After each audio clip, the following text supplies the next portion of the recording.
It was 2018. Alicia MacPhail was just 6 years old. Alicia had been enjoying a vacation at her grandparents' house when someone sneaked into the family's home late at night while everyone was asleep. The intruder, a popular YouTuber named Aaron Campbell, cautiously crept into the girl's bedroom, kidnapped her, then took her to an abandoned hotel where he then murdered her. Worse yet, the crime wasn't even premeditated. Aaron simply did it because he had an opportunity, and quite honestly, he did it because he wanted to. Welcome back to the show. I do my best to cover true crime cases you've never heard of and share the stories of some of the world's most disturbing killers.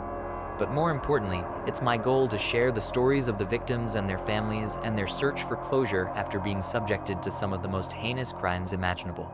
So if you'd like to support my work here on true crime stories, all I ask is that you hit the like button and subscribe. It's totally free and helps spread awareness of these cases.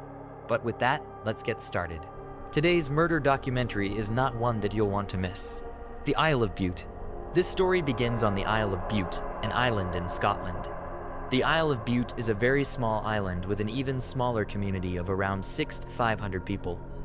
In the last decade, over 10% of the island's citizens have moved away for better opportunities, but it's a very tight-knit community of citizens who have, for the most part, lived here their entire lives. The history of the area dates back thousands of years, and we know that humans have been living here since at least 2000 BC, but it's possible they've lived here much longer than that. All this to say, it's a beautiful area, and certainly not a place where you'd expect one of Scotland's most chilling and tragic murders to take place. A crime so disturbing that it changed the atmosphere of the entire island. Aaron Campbell. Aaron Campbell was, by some people's definitions, a typical teenage boy. But if you ask me, Aaron had been showing signs of concerning behavior since he was very young, according to several articles that detail his early childhood. Aaron was born in England in 2002. He only lived in England for about 4 years before his family decided to move to the Isle of Bute. He moved here with his father, Christopher, his mother, Jeanette, and his younger sister. Aaron's childhood was filled with troublesome behavior. Contrary to what many news articles would lead you to believe, Aaron was deeply disturbed. Headlines that outlined his future crimes would describe him as average, clean-cut, popular, and an unlikely culprit. But if we're being honest, the signs were there all along, it's just that they were largely ignored. Aaron was anything but an unlikely culprit, and just like the world's most deadly serial killers like Jeffrey Dahmer, Ted Bundy, and the like, Aaron had shown early signs of mental illness from a very young age. Worse yet, we know that Aaron was abused in various ways by his parents, but his mother was particularly damaging. Aaron has revealed that his parents often beat him, put him down, and started fights over the smallest of things. His mother was also a raging alcoholic on top of this, so it makes sense that Aaron had serious struggles as a child that followed him into his teenage years. We don't know specifically why, but at an early age, Aaron's mother had him tested for mental illness and learned that he most likely had issues with ADHD. This isn't a label that I personally like to throw around because it's one of the most overdiagnosed conditions in the world. If a kid has issues sitting still for more than 5 minutes, they're immediately labeled as ADHD. But the truth is, they're kids. They're not meant to be sitting still. They're meant to be out playing and learning and doing hands-on activities. They're not meant to be sitting perfectly still and quiet every time it's convenient for an adult, and told that they have a mental illness if they'd rather not participate.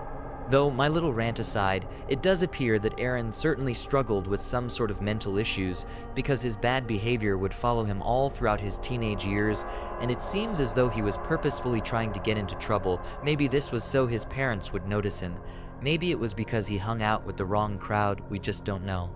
What we do know is that Aaron's more violent activities began when he was very young.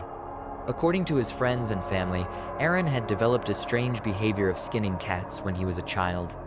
You'll notice me make several comparisons to Jeffrey Dahmer throughout this video because Aaron was, by all means, eerily similar to Jeffrey Dahmer in terms of his habits and behaviors. Dahmer was also known to have skinned small animals, often with the help of his father, though his father obviously didn't know that it would have awakened an evil killer. Aaron Campbell was very much the same. He skinned cats and small animals for fun, and I'm just hoping and assuming that they were already dead when he found them. One newspaper article also details so-called voodoo rituals that Aaron also took part in, but the article didn't elaborate on what this meant specifically. Outside of this, as Aaron grew a bit older, his interests in entertainment also took a dark turn. His peers say that he was always obsessed with very dark videos, some of which were remarkably violent. One of Aaron's most chilling experiences as a child was one that he created for himself and a young girl who was out swimming one day. The circumstances surrounding this situation aren't well documented, but the young girl and Aaron were apparently swimming in the same area one afternoon. For reasons unknown, one thing led to another and Aaron began to hold the girl's head underwater. But he didn't do this in the typical way that kids do. This wasn't a quick 5-second dunk. He kept her there for such a long period of time that it's a miracle she didn't drown or have brain damage afterward. He was caught, but it doesn't appear that he was punished in any real way for this. He was let off the hook with little more than a slap on the wrist. To top this off, he also had a keen interest in violent video games. Now, I'm not one to jump on the bandwagon of saying that video games can make children violent. The evidence simply isn't there. But considering the underlying issues Aaron was dealing with, it seems reasonable to assume that these video games likely served as an outlet for him, maybe even keeping him away from committing such heinous acts of violence at an even younger age. Or, admittedly, they may have also opened his eyes to a whole new world of possibilities he couldn't have imagined otherwise. Creating a killer. Outside of his obvious behavioral struggles, Aaron Campbell also had to deal with serious bouts of depression. And I'm not talking about the typical teenage struggles of wondering who you are, who you want to be, and feeling like no one else fully understands you. Aside from these pre-existing thoughts, Aaron struggled with clinical depression that he doesn't seem to have received treatment for. Most of his depressive thoughts and actions wouldn't come out until years later, when he revealed that he'd actively participated in self-harm and had even gotten involved with drugs. When he was in his early teens, Aaron attended Rothesay Academy with his friends. Rothesay is a small school on the Isle of Bute that is home to around 280 students each year. Aaron was known for being one of the popular kids, but it seems that most of his peers latched onto him for his unusual personality. For example, while many kids are making inappropriate jokes or playing sports with their friends, Aaron was a much more internal person. His wit and dark sense of humor is what kept his friends around, so he leaned into this behavior and lifestyle quite heavily. He was in great shape for his age and was quite active, but by the time he had turned 15 or 16, his life choices took a serious nosedive. Aaron began to frequently engage in underage drinking with his friends. Now, the legal drinking age for children in Scotland is 16, so long as they order alcohol with a meal, but it seems that Aaron was involved in parties and binge drinking long before this. As he began to mature, Aaron revealed to his friends that he wanted to become a popular YouTuber.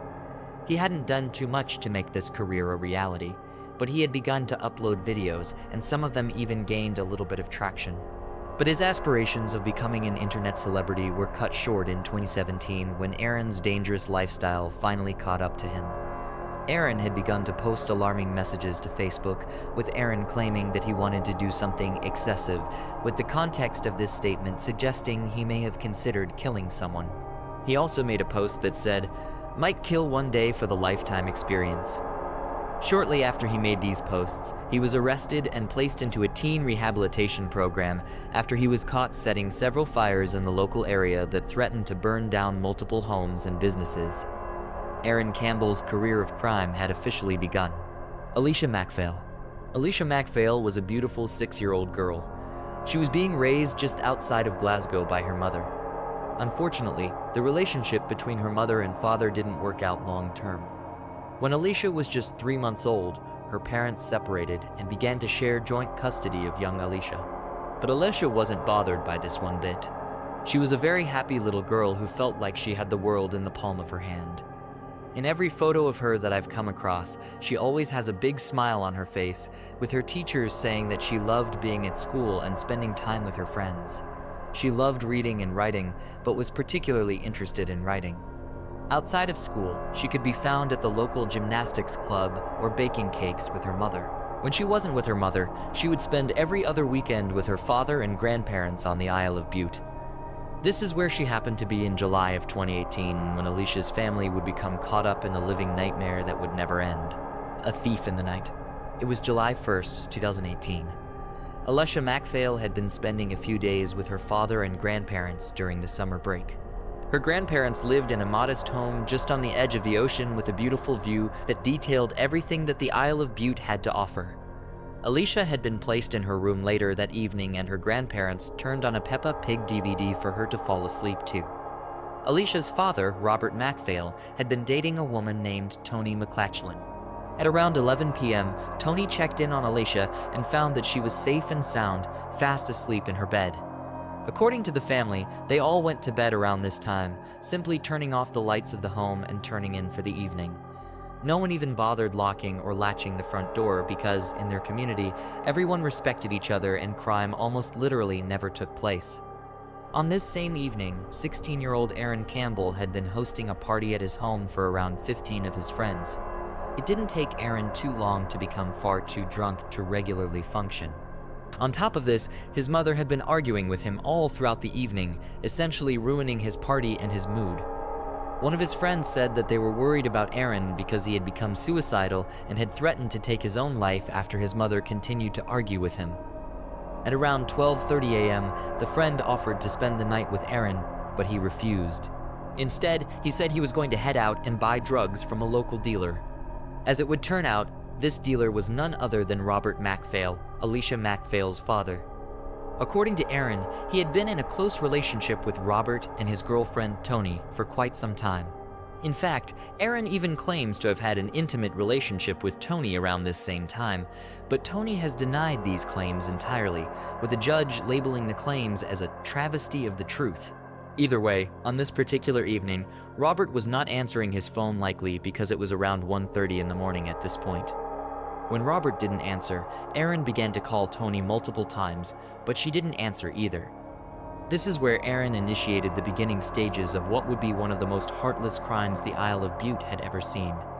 Since Robert and Toni weren't answering their phones, Aaron concocted a plan to steal the drugs. He left his home at 1:54 a.m. armed with a kitchen knife. The murder. Roughly 5 minutes after leaving his home, Aaron Campbell arrived at the home of Robert and Toni. He entered the home through the unlocked front door, clutching his kitchen knife tightly. As he worked his way through the home, he came across Alicia's bedroom, which was located just past the entrance of the home. As he passed by her room, Campbell would admit that he saw a moment of opportunity, claiming that all he thought about from the moment he saw her was how easy it would be to kill her. What happened next is a detail I wish we could skip over. Aaron lifted Alicia from her bed and left the home with her in his arms. He took her to the beach that was just a minute or two from the home and walked with her in his arms along the ocean shore. As she woke up during this walk, Alicia looked to Aaron and asked who he was. Aaron explained that he was a friend of her father's and that he was taking her back home. However, this statement was only partially true. While he did know her father, Aaron had no intentions of taking the girl home. Instead, he carried her away to an abandoned hotel, carried out his disgusting act of violence, claimed her life, then began to clean the scene of the crime. Aaron began by throwing his clothes into the ocean, then he went home to take a shower. He would later return to the scene of the murder to pick up his phone that he'd left behind by mistake, then carried on with his life as if nothing had ever happened. The search and discovery. By 6 a.m. the next morning, Alicia's grandfather woke up and had begun getting ready for work. He went to Alicia's room first thing, but he found that she wasn't in her bed. She'd never run away before, but after searching the home, there was no sign of her. He woke up Alicia's grandmother, but she couldn't find her either. With nowhere else to turn, the couple called the police for help. The family made various posts online, asking for anyone and everyone in the local community to help search for Alicia. Around 9 a.m., Toni McLachlan noticed the missed calls she'd received from Aaron and tried to call him back. He didn't answer, but responded by text and said, "Sorry, doesn't matter." When Toni revealed that Alicia was missing, he responded by saying, "I'm sure she didn't go too far." The Coast Guard headed off the search, seeing as how the family's home was mere steps away from the ocean. At around 7 a.m. on the nearby beach, investigators found the kitchen knife that Aaron had taken with him the evening before. Just before 9 a.m. that day, police were alerted to Alicia's body, which had been found in the nearby woods by a local who had volunteered in the search. I'm not going to go any further than saying that the state of her body was repulsive. Whoever had done this to her had clearly suffered from serious mental instability. Police opened a murder investigation immediately. Thankfully, it wouldn't take them long to put the pieces together and find their killer. Catching a killer. Police in Scotland conducted a world-class investigation. They closed off large portions of the Isle of Bute while they conducted their investigation and made a point to visit every single house in the local area and question the residents in person. During this investigation, Jeanette Campbell, Aaron's mother, helped the officers as best as she could. She even volunteered to help search for Alicia in the few hours that she'd been missing. When she returned home, she looked over the CCTV footage that she'd captured outside of her home and noticed that Aaron had left the home twice on the evening that Alicia had been murdered. She asked Aaron about what he'd been doing that evening, but he insisted that he didn't have anything to do with the crime. His mother still decided to turn the footage into the police, mostly to help clear herself and her son of any involvement. However, her help would actually do the exact opposite, as police now had reason to believe that Aaron had no alibi for the evening of the murder. He opened up to police and admitted that he'd left home that night to buy drugs, but there was no one who could corroborate his story. Worse yet, the CCTV footage captured Aaron on camera with the kitchen knife that would ultimately be used to claim Alicia's life. I couldn't personally see the knife in the footage, but several articles pointed out that he was clearly seen carrying the knife, so I'll just take their word for it. By July 4th, 2 days after the murder, Aaron was arrested under suspicion of murder and was taken into the station for questioning.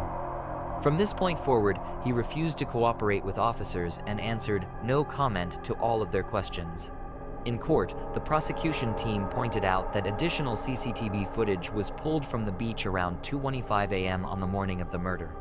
In this footage, a vague outline of a person can be seen, and they appear to be holding something or someone. According to the evidence gathered from the dump site, Alicia's feet were clear of any cuts or scrapes, suggesting she'd been carried that evening just as the CCTV footage suggested. In the end, Jeanette Campbell was called in to identify several items of clothing that had been found at the beach on the morning after the murder. Officers managed to find a fleece jacket, a pair of shorts, a t-shirt, and a kitchen knife, and Jeanette positively identified all of these items as belonging to either herself or her son. A forensic analysis was conducted on all of the evidence that police had discovered, and they were able to positively identify Aaron Campbell as the murderer. In fact, the day before his arrest, a cybercrime expert told police that he'd noticed that Aaron had searched "How do police find DNA?" and visited a website called Collecting DNA Evidence. To top this off, Aaron was even caught posting a video to Snapchat the day that the search and rescue operation was underway, with the video being titled, "Found the Guy Who Has Done It." During the trial, Aaron reportedly appeared strikingly composed and unfazed by the crimes that were laid before him. When asked if he committed the murder, he stated, "Absolutely not. I could never do that." He also stated that pinning the crime on an innocent person would be evil. He also claimed he didn't have the strength to lift the girl, let alone carry her down a beach. Alicia weighed around 50 pounds when she was last seen, and the prosecuting investigators would soon get confirmation that Aaron was known to regularly lift over 110 pounds during his visits to the gym. The courts ultimately and obviously found Aaron guilty, but before his sentence could be read before the court, Aaron, in a shocking twist, admitted to the crime. He spoke with a psychologist who revealed that Aaron had been, quote, "quite satisfied with the murder," and admitted that it took everything he had not to laugh during certain segments of the trial. The psychologist's report detailed the severity of Aaron's troubled mind, explaining that very similar to Ted Bundy, Aaron had explicit fantasies about murdering people and having his way with their bodies afterward. In the end, the judge labeled Aaron as a cold, calculating, remorseless, and dangerous individual, completely lacking in victim empathy. The judge would hand down a life sentence to Aaron and order that he serve at least 27 years in prison before he would be eligible for parole. Robert MacPhail, Alicia's father, said that he hopes Aaron lives for eternity in his own personal hell, and I couldn't agree more. The aftermath. The murder of Alicia MacPhail shook the Isle of Bute to its very core. Citizens of the island had never seen anything like it before and hoped that they never will again. The case has also raised questions about the safety of children on the Isle of Bute and the community's responsibility to keep them safe. As of right now, there are no reports of any new legislation being passed to ensure the safety of children on the Isle of Bute, But one can only hope that Alicia's story will serve as a stark reminder of what can happen when you're not careful. It's a terrible reminder, but it's one that we need to hear.